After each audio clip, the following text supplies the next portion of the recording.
로마서 7장 1절부터 13절까지 말씀입니다.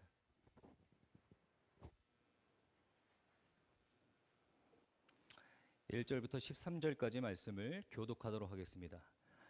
형제들아, 내가 법 아는 자들에게 말하노니 너희는 그 법이 사람이 살 동안만 그를 주관하는 줄 알지 못하느냐.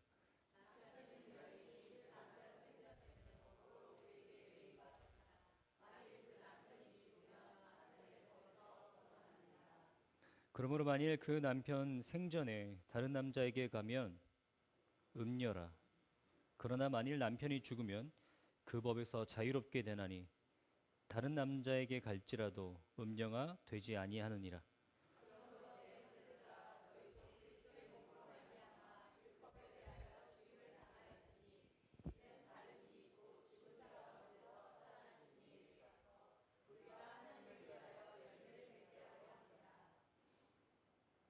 우리가 육신에 있을 때에는 율법으로 말미암아 죄의 정욕이 우리 주체 중에 역사하여 우리로 사망을 위하여 열매를 맺게 하였더니,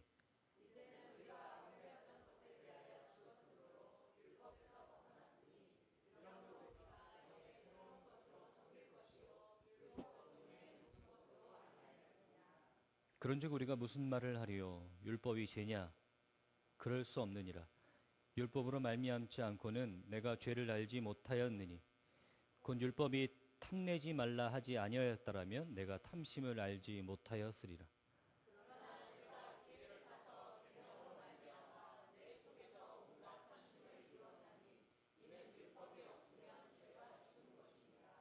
전에 율법을 깨닫지 못했을 때에는 내가 살았더니 계명이 이름에 죄가 살아나고 나는 죽었도다.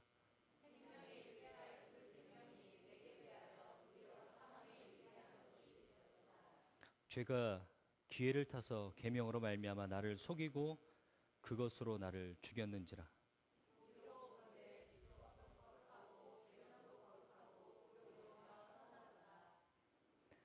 그런즉 선한 것이 내게 사망이 되었느냐? 그럴 수 없느니라. 오직 죄가 죄로 드러나기 위하여 선한 그것으로 말미암아 나를 죽게 만들었으니 이는 계명으로 말미암아 죄로 심히 죄되게 하려 함이라.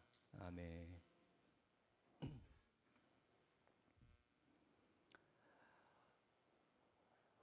오늘 로마서 7장에 이르기까지 우리가 많은 시간에 걸쳐서 여기까지 왔습니다. 중간 로마서 3장의 말씀을 통해서 다시 한번 예수 그리스도께서 우리를 위해서 하신 일들을 되돌아봤고, 다시 한번 중간 체크 포인트는 로마서 8장 1절입니다. 우리 로마서 8장 1절을 같이 한번 읽어보도록 하겠습니다. 그러므로 이제 그리스도 예수 안에 있는 자에게는 결코 정죄함이 없나니 이는 그리스도 예수 안에 있는 생명의 성령의 법이 죄와 사망의 법에서 너를 해방하였습니다. 아멘. 5장부터 6장, 7장에 걸쳐서 우리에게는 목적지가 하나 있습니다. 5장부터 시작된 우리의 여정의 목적지는 로마서 8장 1절 1절과 2절입니다. 우리는 여기를 가기 위해서 지금까지 달려오고 있습니다. 이 목적을 항상 잊지 말으시길 바랍니다. 우리가 중간 체크 포인트로 도달해야 될 것은 로마서 8장 1절과 2절. 그러므로 이제 예수 그리스도 안에 있는 자에게는 결코 정죄함이 없나니 이는 그리스도 예수 안에 있는 생명의 성령의 법이 죄와 사망의 법에서 너를 해방하였습니다. 이 말씀입니다. 너무나 중요한 말씀입니다. 사람들은 로마서를 성경의 빛나는 보석과 같은 책이라고 얘기합니다. 로마서가 성경의 빛나는 보석과 같은 위치를 가지고 있다면 로마서 8장은 그 보석의 가장 빛나는 곳, 가장 중심이 되는 곳이 로마서 8장입니다. 이 로마서 8장 특별히 1절과 2절에 도달하기에 앞서서 우리는 계속해서 함께 봐왔던 것이 이런 것입니다. 믿음으로 말미암아 의를 얻었다. 믿음으로 말미암아 의를 얻었다. 이것이 로마서의 가장 큰 주제입니다. 믿음으로 말미암아 의를 얻었다. 뭐가 아니라 믿음으로, 율법이 아니라, 행위가 아니라 믿음으로 말미암아 의를 얻었다라고 얘기하고 있습니다. 그러면서 우리가 해방된 것, 우리가 하나님의 자녀가 된 것을 쭉 살펴보고 있는데, 우리가 어디서부터 해방되었느냐? 첫 번째, 사망에서 해방되었다. 두 번째, 두 번째, 죄에서 해방되었다. 그리고 오늘 율법에서 해방되었다. 이 세 가지를 걸쳐서 8장 1절, 2절에 도달할 겁니다. 첫 번째 뭐라고요? 사망에서 해방되었다. 두 번째, 죄에서 해방되었다. 오늘 율법에서 해방되었다. 결국에는 의를 통해서 하나님의 기준에 통과되어 생명을 이루는 길, 하나님의 자녀가 되는 길, 그 길에서 우리를 가로막고 있는 이 세 가지, 우리를 잡아 끌고 있는 이 세 가지, 사망, 죄, 율법, 이 세 가지를 우리가 보고 있는 거예요. 자, 오늘 이 율법에 관한 이야기를 하려고 합니다. 상당히 어렵습니다. 이해하기 어렵습니다. 당장 누구는 율법이 뭐냐라고 질문하실 수도 있는 어려운 부분입니다. 하지만 제가 제한된 시간 내에 다 설명할 수는 없고, 율법이 우리가 율법에서 자유하게 되었다라는 게 어떤 의미인지 반드시 오늘 깨닫게 되고 돌아가시기를 주님의 이름으로 축원합니다. 율법은 이스라엘 백성들에게 2000년 전에, 2000년도 훨씬 더 전에 주어졌던 율법이 지금 우리랑 무슨 상관이 있냐라고 말씀하시는 분들이 있습니다. 우리는 한국 사람이고 2025년을 살고 있는데 우리가 율법이 무슨 상관이 있냐. 성경에서 말하는 율법은요, 하나님의 말씀을 행위로 순종하는 것을 얘기합니다. 통틀어서 얘기합니다. 하나님의 말씀에 따라서, 기준에 따라서 살려고 하는 그런 행위들을 다 총망라해서 얘기합니다. 그것을 율법 또는 행위라고 얘기합니다. 율법, 하나님의 말씀에 순종하는 것, 우리 삶 속에서 행위가 따라오는 것 너무나 중요합니다. 그리스도인들에게 몇 번이나 강조해도 부족함이 없을 정도로 중요합니다. 그런데 그것을 거듭해서 강조하는 것만큼, 거듭해서 강조하는 것보다 더 중요한 건 이 율법, 곧 하나님의 말씀을 순종하는 것을 제자리에 놓는 것이 정말로 중요합니다.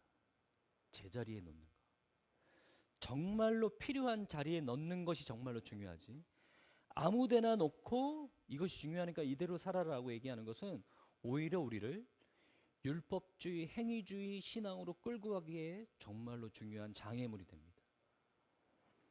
예를 들어보죠. 한국 교회가 가지고 있었던 풍습이었던 것 같고, 아마 우리가 모두 다 공감할 것 같은데, 한국 교회가 갖고 있었던 보이지 않는 풍습이 뭐냐. 어떤 집사님이 또는 어떤 권사님이 기도를 많이 하거나 또는 성경을 많이 보거나 남들보다 더 많이 헌신하면 곧 그것이 그 사람의 자랑이 되고, 곧 그렇지 못한 사람들은 그런 사람을 보며 위축되며, 그런 사람들, 그러니까 나는 다른 사람들보다 훨씬 더 열심인 사람들은 다른 사람 위에 군림합니다.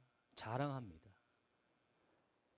자랑함과 동시에 주변에 있는 사람들을 바보로 만듭니다.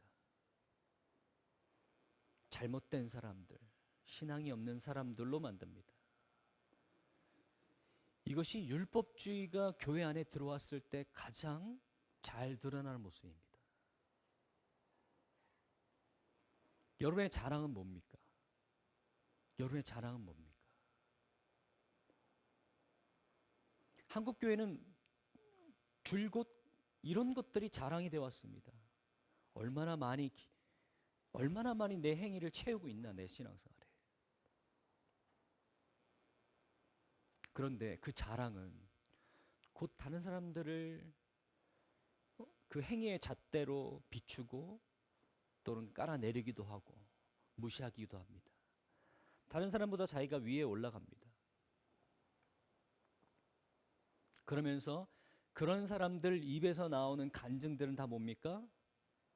내가 얼마나 대단한지, 내가 얼마나 많이 순종하며 사는지, 내 신앙생활에 얼마나 이 순종이라는 이 율법과 하나님의 말씀을 지키려는 행위들이 얼마나 가득한지가 내 입에서 나오는 게 곧 간증이 됩니다.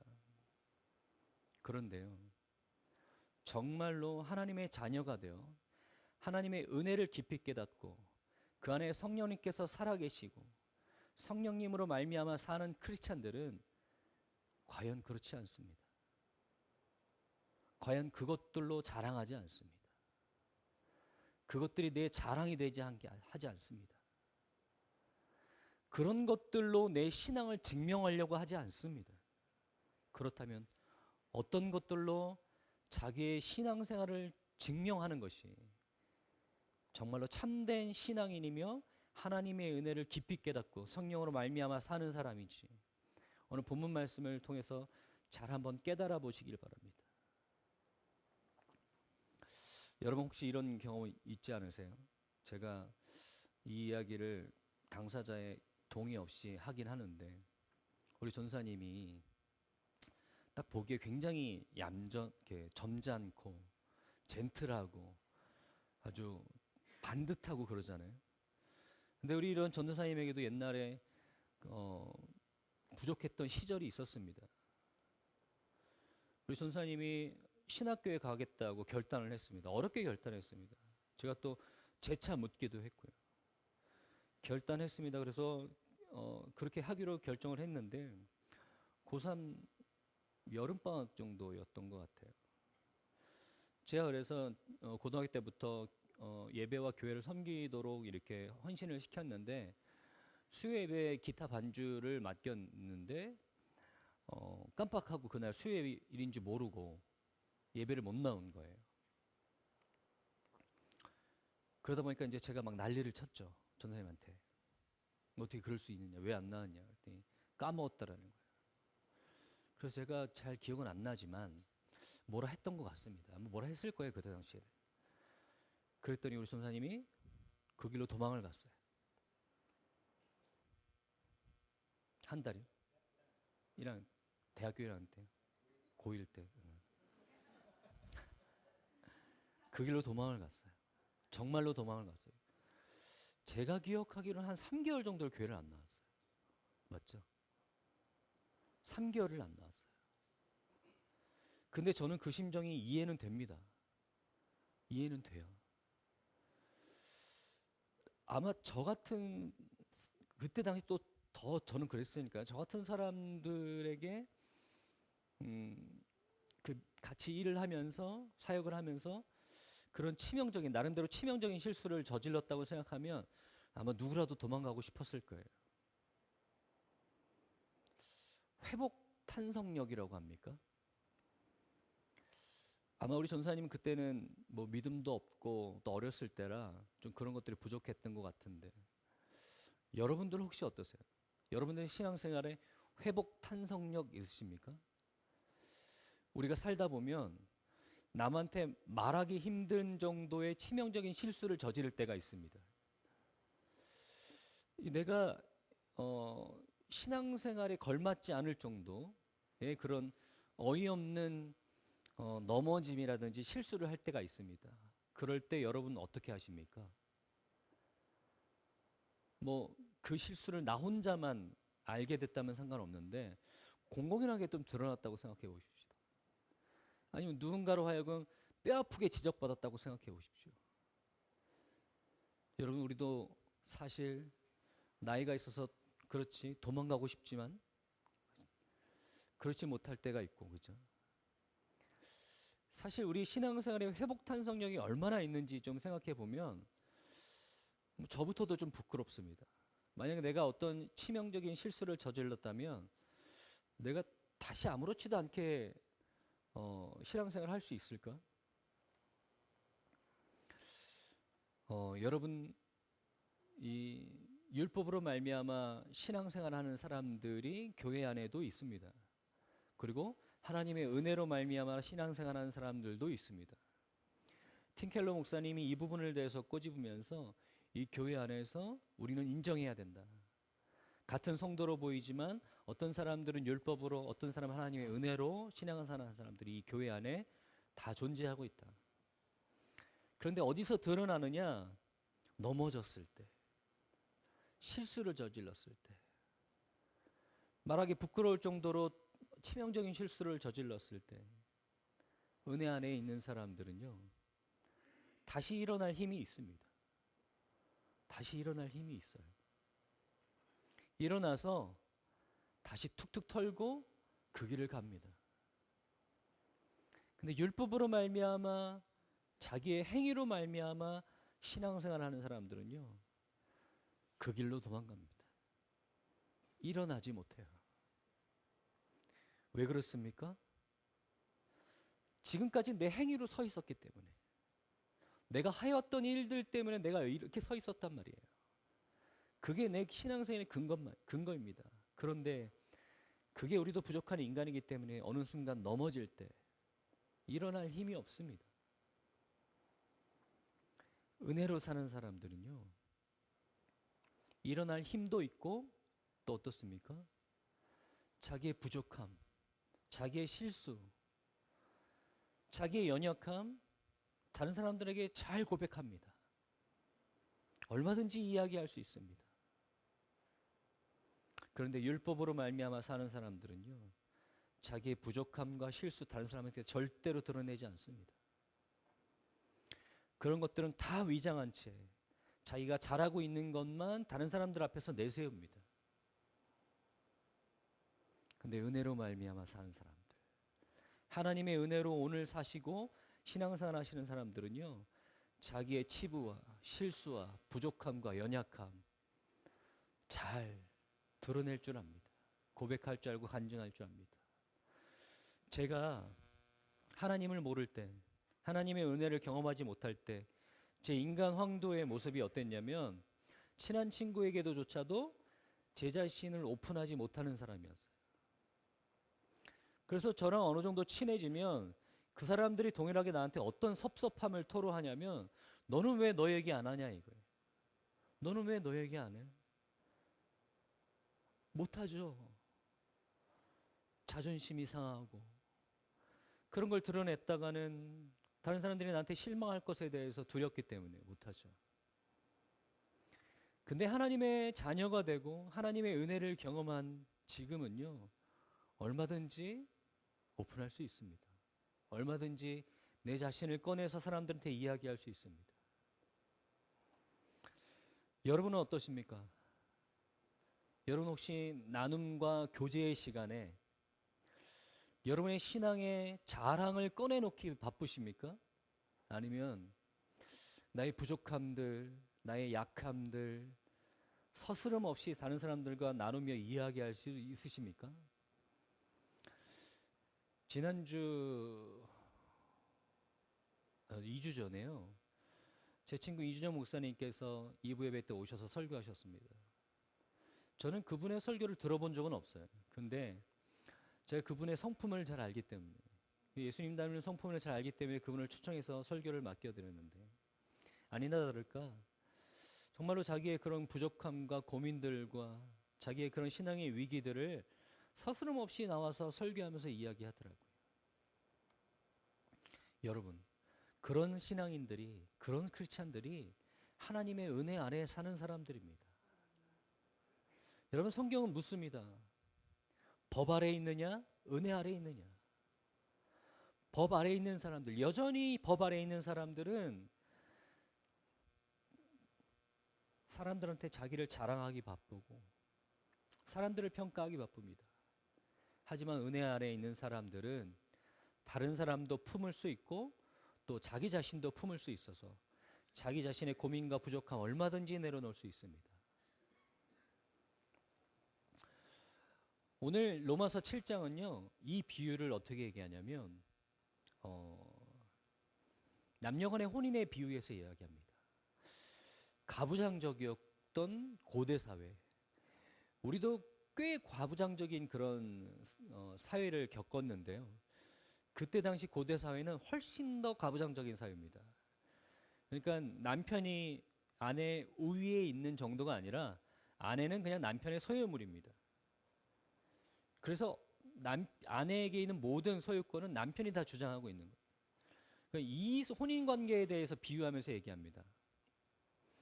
만약에 아내가 남편의 소유권, 법 아래서 끊어지려면, 남편의 권세에서 자유하게 되려면 두 가지입니다. 아내가 죽든지 남편이 죽든지.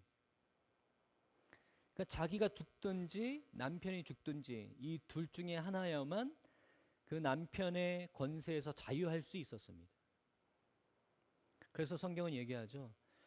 그 아내가 있는데 남편이 죽으면 그가 어떻다라는 거죠? 남편의 법에서 벗어나느니라 라고 얘기합니다. 남편이 죽었으면 더 이상 남편의 통치, 남편의 권세가 그 아내에게는 아무런 의미가 없는 거죠.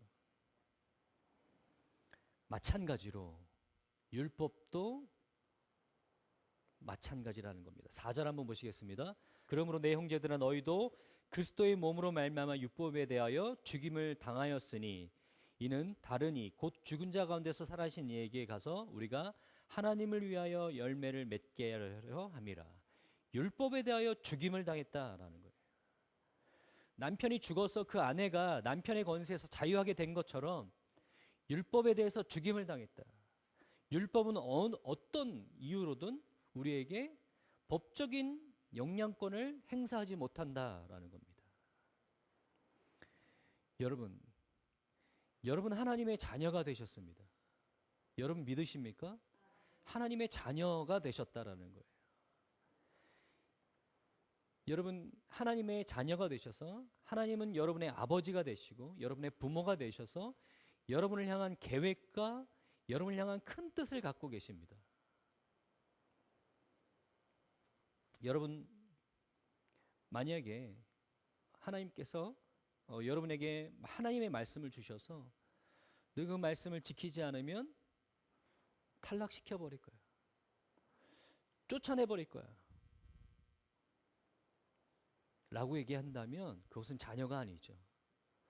아무도 우리는 말 안 듣는 자녀에게 넌 말을 듣지 않으니까 오늘부터 집에서 나가.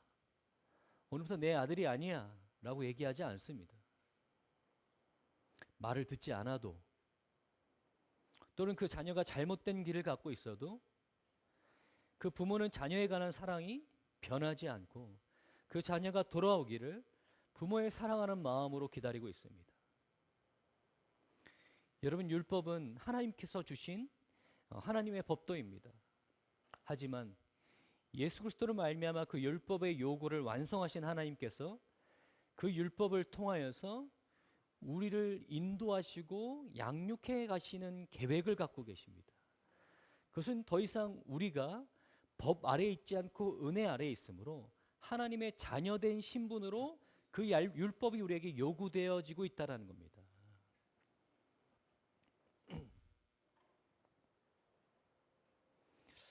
로마서 6장에 보면은요, 로마서 12장 1절과 함께 위대한 요구가 로마서에 있습니다. 한번 읽어보겠습니다. 6장 10절과 14절입니다. 그가 죽으심은 죄에 대하여 단번에 죽으시며 그가 살아계심은 하나님께 대하여 살아계심이니 이와 같이 너희도 너희 자신을 죄에 대하여는 죽은 자요 그리스도 예수 안에 하나님께 대하여는 살아있는 자로 여길지어다. 여러분 이 말씀 기억하시죠? 어떻게 명령하고 있죠? 여길지어다 라는 거예요. 자, 그 다음 말씀 우리가 참 많이 인용합니다. 그러므로 너희는 죄가 너희 죽을 몸을 지배하지 못하게 하여 몸의 사욕에 순종하지 말고 또한 너희 지체를 불의의 무기로 죄에게 내주지 말고 오직 너희 자신을 죽은 자 가운데서 다시 살아난 자 같이 하나님께 드리며 너희 지체를 의의 무기로 하나님께 드리라. 죄가 너희를 주장하지 못하리니 이는 너희가 법 아래 있지 아니하고 은혜 아래 있음이라. 이 말씀 너무나 잘 알고 있습니다. 암송하고 계신 분들 많죠. 근데 여러분 이 말씀에 비밀이 하나 있습니다. 여러분 아십니까? 이 말씀 이 말씀은요, 명령법이 아니라 직설법입니다. 명령법이 아니라 직설법입니다. 예를 들어서 설명해 드릴게요. 여러분 지금 수업 시간입니다. 여러분 지금 미술 시간이었어요. 붓을 꺼내서 열심히 그림을 그리고 있었습니다. 종이 울렸고 쉬는 시간이 됐습니다. 그리고 다시 종이 울렸습니다. 그러면서 선생님이 얘기합니다. 자, 여러분 음악 시간입니다. 붓을 집어넣고 리코더를 꺼내십시오. 이게 직설법입니다. 사실에 대해서 직시해서 선포하는 거예요. 설득하거나 명령하는 것이 아니라 지금은 음악 시간입니다. 지금은 음악 시간입니다라고 선포하는 거예요. 그러므로 여러분 붓을 넣고 리코더를 꺼내십시오. 종이 다시 쳤습니다. 지금은 체육 시간입니다. 옷을 갈아입고 공을 꺼내십시오. 여러분, 하나님의 명령을 지키며 하나님의 말씀을 따라 살기에 앞서 우리에게 정말로 중요한 것은 지금 우리가 어떠한 신분을 가지고 있으며 어떠한 통치 아래에 있는지 반드시 밝히 깨닫는 것이 중요합니다. 나는 죄에 대해서 죽은 존재다. 나는 사망에 대해서 죽은 존재다. 나는 율법에 대해서 죽은 존재다. 이것을 깨닫고 직시하시는 여러분 되시길 바랍니다. 여러분 율법도 여러분을 주장하지 못합니다. 여러분 율법도 여러분을 주장하지 못한다라는 것은 하나님께서 법 아래 여러분을 두지 않고 하나님의 사랑으로 말미암아 은혜를 경험한 사람들에게 하나님께서 성령으로 말미암아 그를 하나님의 법도로 이끄신다라는, 하나님의 법을 지킬 수 있는 존재로 만들어 가신다라는 거예요. 여러분 본문 말씀 한번 보겠습니다. 6절입니다. 이제는 우리가 얽매였던 것에 대하여 죽었으므로 율법에서 벗어났으므로 이러므로 우리가 영의 새로운 것으로 섬길 것이요 율법의 조문에 묵은 것으로 아니할지니라. 영의 새로운 것으로 섬기겠다는 거예요. 율법의 묵은 것으로 지키게 되는 것이 아니라 영의 새로운 것으로 율법을 완성하는 존재로 하나님께서 만드신다라는 겁니다.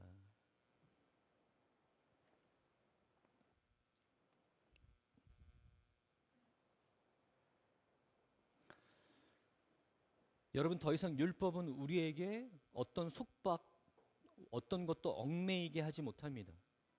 하나님의 은혜 아래에 있는 하나님의 자녀들은 모든 법에서 죽은 존재인들입니다. 모든 것에서 죽은 존재들. 이전에 육신에 있었던, 그러니까 아담의 죄로부터 예수 그리스도의 십자가를 경험하지 못한 불의에 있었던 모든 죄인들은 죽음과 죄와 율법의 속박에서 절대로 자유로울 수 없는 존재들입니다. 그런데 하나님의 은혜로 이 모든 것들이 자유로워진 하나님의 자녀들은요, 하나님께서 그 안에서 새로운 영으로 하나님의 열매를 맺기 위해서 하나님의 뜻을 따르며 살 수 있는 새로운 창조, 새로운 생명으로 여러분들에게 함께 하신다라는 겁니다. 예전에 저희 아들이 축구를 시작한 지 얼마 되지 않았을 때 아들 축구를 따라갔습니다. 대회였던 것 같아요. 그런데 저희 아들이 좀 뒤늦게 그 팀에서 가장 뒤늦게 그 팀에 들어간 선수였어요. 여름 내내 그 땡볕 아래서 그 땀을 흘리면서 열심히 훈련하고 경기하는데 부모님 입장에서 그게 보는 게 편하지는 않더라고요. 대견하긴 한데 마음이 좀 아픕니다. 이 더운 날 정말로 그 4학년 때인가 축구를 시작했나 그랬을 거예요. 근데 그 어린애를 2시간 내내 뛰게 해요. 한 5분에서 10분 사이만 쉬고요. 2시간 내내 뛰어다닙니다. 제가 그 과정을 쭉 보면서 참 안타깝더라고요. 그러면서 대견하기도 해요. 그런데 그러고 이제 얼마 안 돼서 대회가 있었는데요. 사실 제가 봐도 이 객관적으로 이 친구들이 그렇게 잘하는 친구들은 아니에요. 대회를 갔는데 한 열 몇 팀, 한 12팀, 16팀 정도 참가했던 것 같은데 4등을 했습니다. 예선에서 탈락하면 별로 안 아쉬울 텐데 토너먼트에서 통과하고 올라가다가 준결승에서 지고 3, 4위전에서 또 한 번 져서 4등을 했어요. 근데 아이들은 격려가 중요하잖아요. 4등까지 메달과 트로피를 줍니다. 근데 이 아이들이 4등을 호명하고 메달과 트로피를 줬어요. 아무도 기뻐하지 않아요. 어떤 아이는 메달을 땅에다 내팽개칩니다. 그래서 어깨를 들썩이면서 울어요. 발을 막 땅으로 치고. 근데요, 그걸 보고 있는 부모들이요, 어떤 사람들은 같이 울고, 어떤 사람들은, 저 같은 사람들은 흐뭇하게 바라봤습니다. 저희 아들이잖아요, 그죠? 우리 모두의 자녀들이잖아요.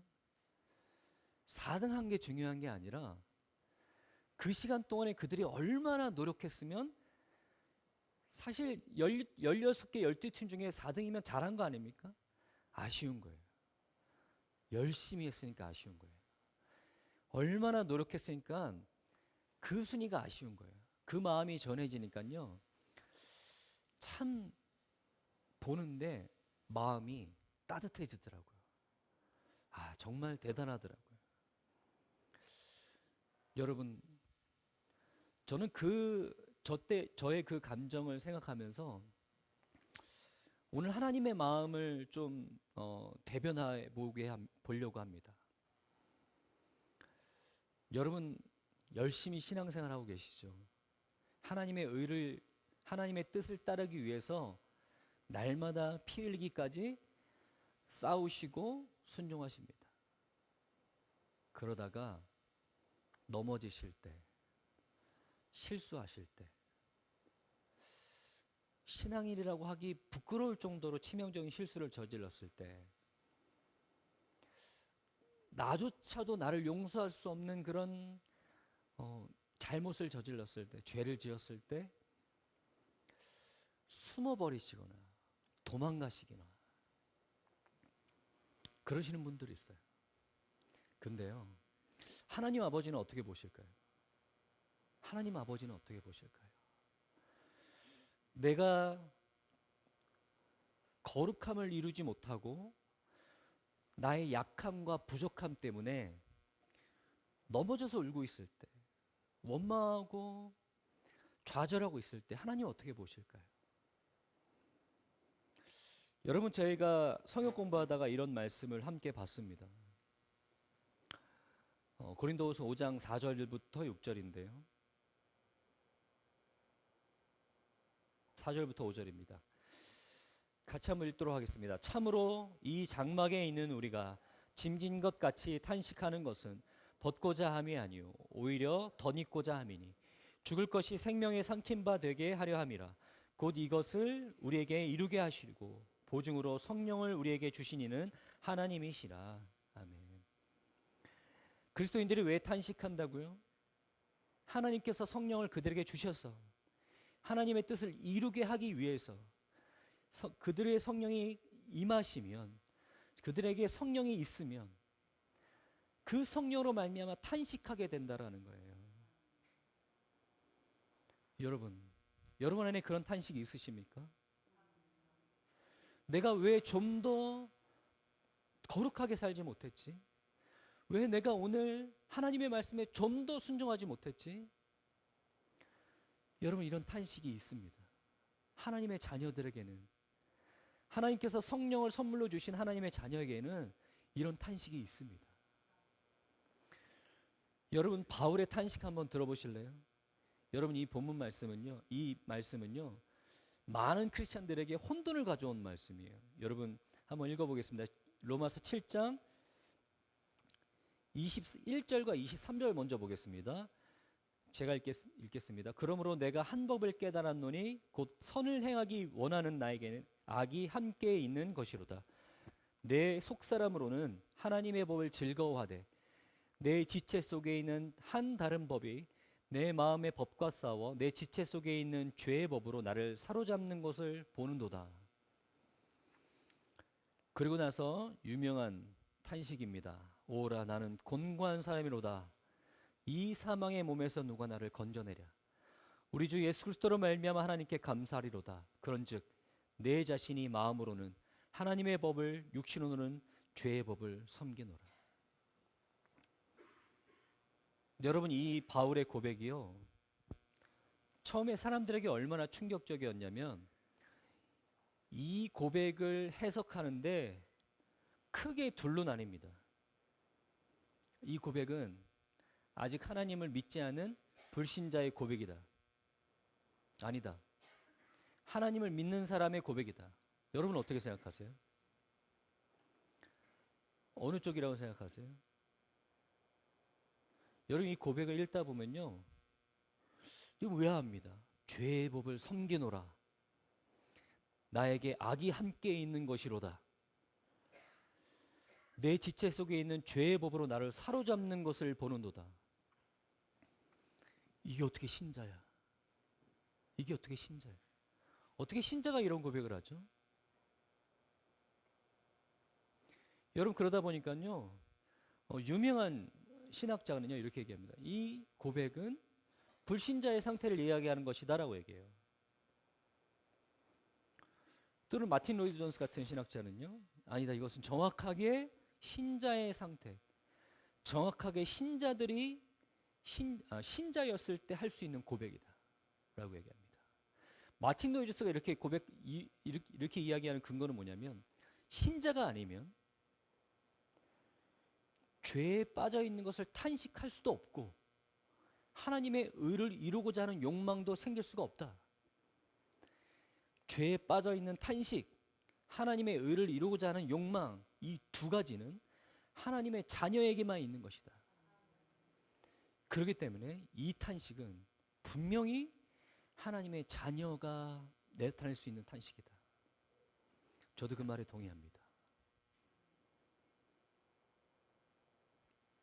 여러분, 하나님께서 영의 새로운 곳으로 여러분 안에서 새로운 생명으로, 새로운 동력으로 하나님의 말씀을 이루려 하기 위해 여러분들에게 성령을 주시고 오늘도 여러분 가운데 일하십니다. 그런데 그 하나님께서는 여러분을 자녀라고 말씀하시며 여러분을 은혜 아래서, 하나님의 사랑 안에서 그 말씀을 지키며 살아가게 하십니다.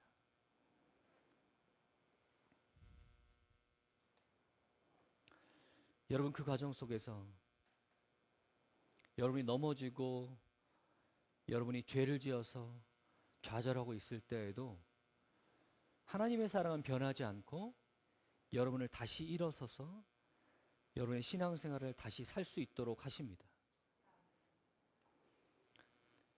하나님 아버지 되신 그 하나님의 사랑이 여러분 안에서 율법, 법이 아니라 은혜로 여러분에게 다가와 오늘도 변함없이 하나님의 사랑 안에서 하나님의 뜻을 이루며 사시는 여러분 되시길 바랍니다.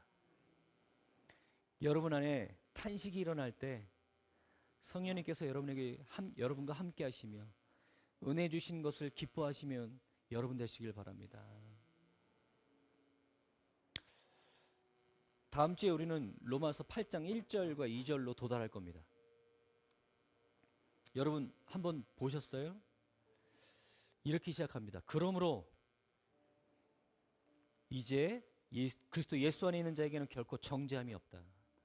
제가 몇 번 말씀드렸는데 그러므로라고 시작하는 구절은요, 그 전 구절이 정말로 중요하다라는 거예요. 그 전 구절을 항상 이해하고 그 구절을 이해하셔야 된다는 거예요. 그러므로 이제 그리스도 예수 안에 있는 자에게는 결코 정죄함이 없다. 너를 해방했다. 근데 이 전 구절이 뭔지 아세요? 이 전 구절이 뭔지 아세요? 오라 나는 곤고한 사람이로다. 누가 이 사망의 몸에서 나를 건져내랴. 우리 주 예수 그리스도로 말미암아 하나님께 감사리로다. 그런즉 내 자신이 마음으로는 하나님의 법을, 육신으로는 죄의 법을 섬기노라. 여러분, 상충되는 것 같은 이 말씀이 어떻게 우리 삶 속에서 이어지는지, 어떻게 우리의 삶의 현실에서 이어지는지 다음 주의 말씀을 통해서 여러분 함께 은혜를 나누시는 여러분 되시길 바랍니다. 마지막으로 여러분들에게 권면드립니다. 하나님께서 여러분에게 주시는 거룩한 탄식이 여러분의 삶 가운데 가득 넘쳐나기를 바랍니다. 그 의를 가기 위해서 하나님께서 계속해서 여러분을 탄식하게 하시는 그런 시간이 되시길 주님의 이름으로 축원합니다.